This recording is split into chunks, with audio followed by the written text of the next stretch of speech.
So how do you deal with a toxic workplace environment where everyone's being catty with each other, and you even have management putting people against each other and putting some nasty bullying pressure type shit with them?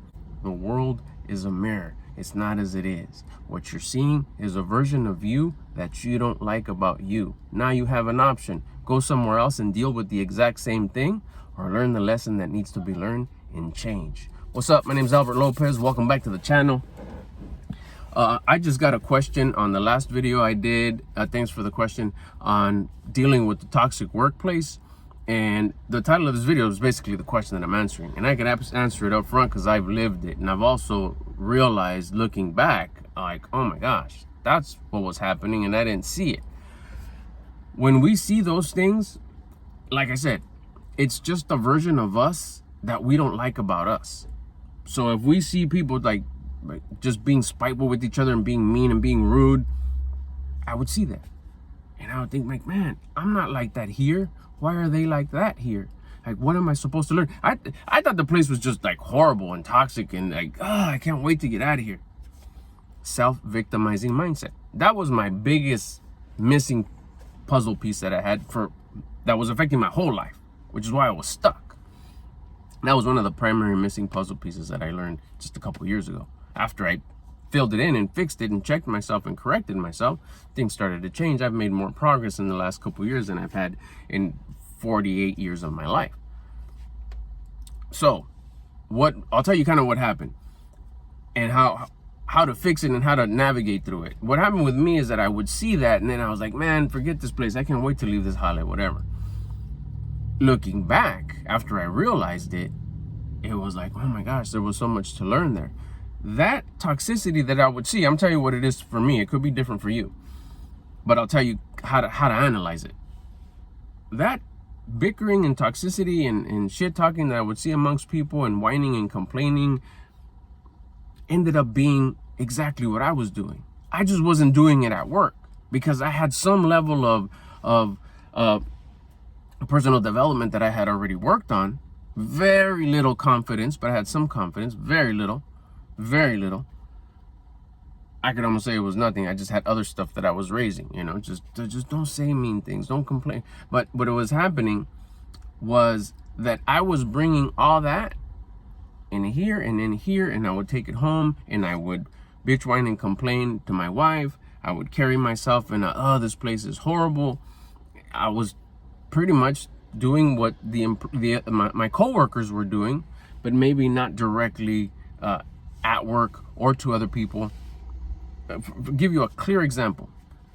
You'd have like two people talking shit about a third person that just had left the group. Old school, high school shit, middle school shit right there, right?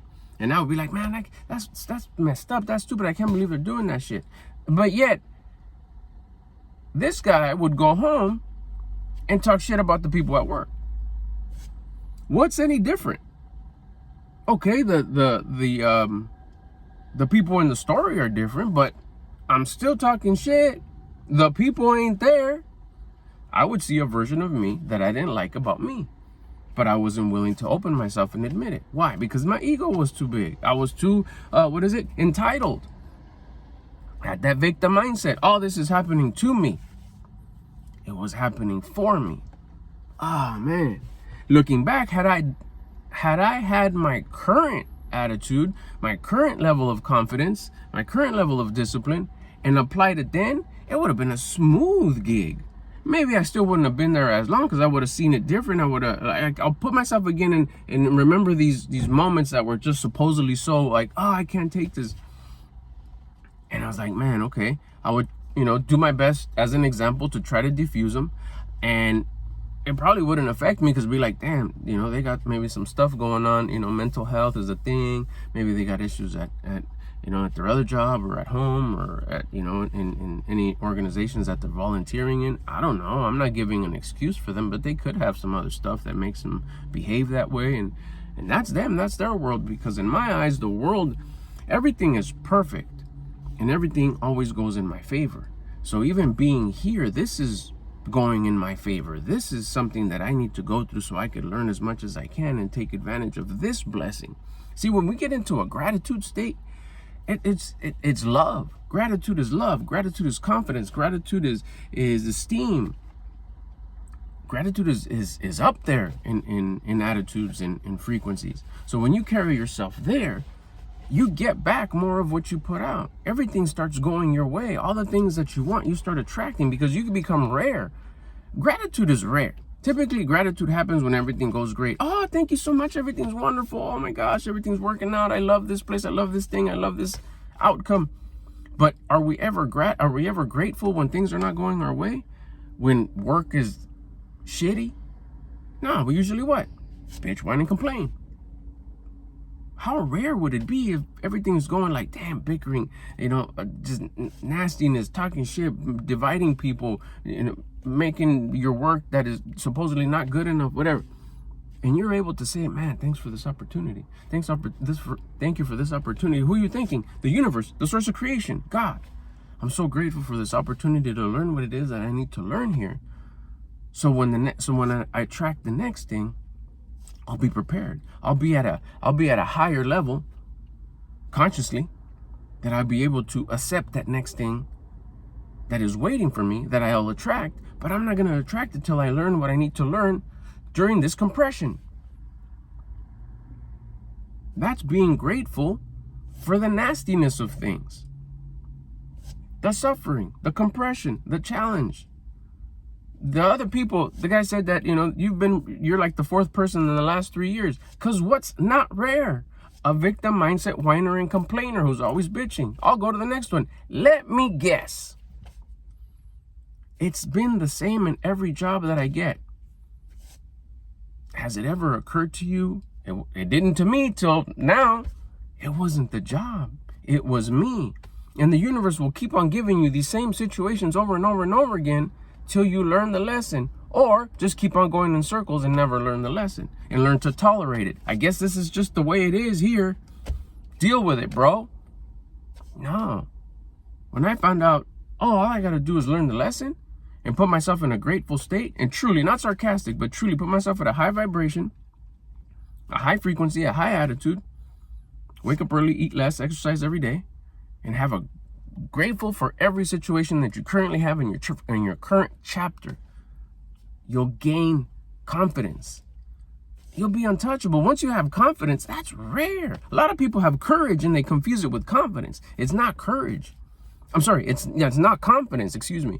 It's courage. And it's okay to be courageous, but then we do a lot of things. Now you're courageous, victim mindset. It's not a good mix.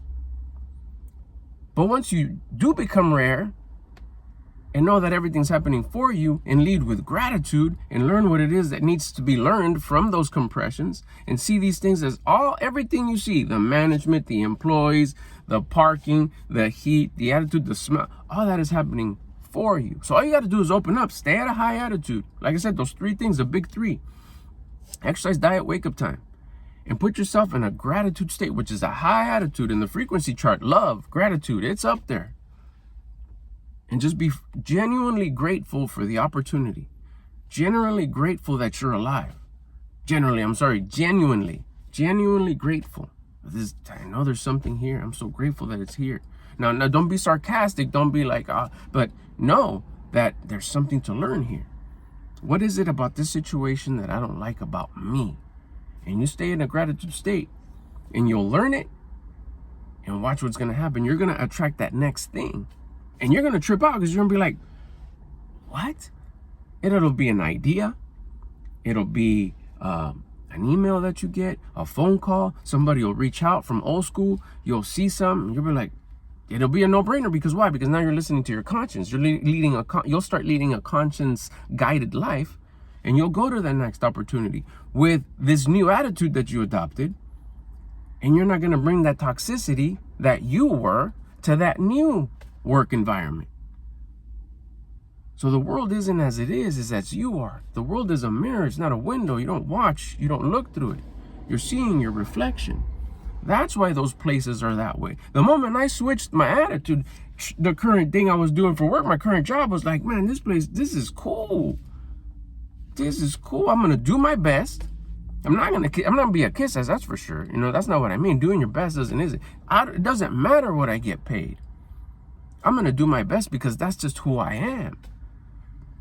Because I know there's something bigger and better operating this whole universe, source of creation, the universe, God.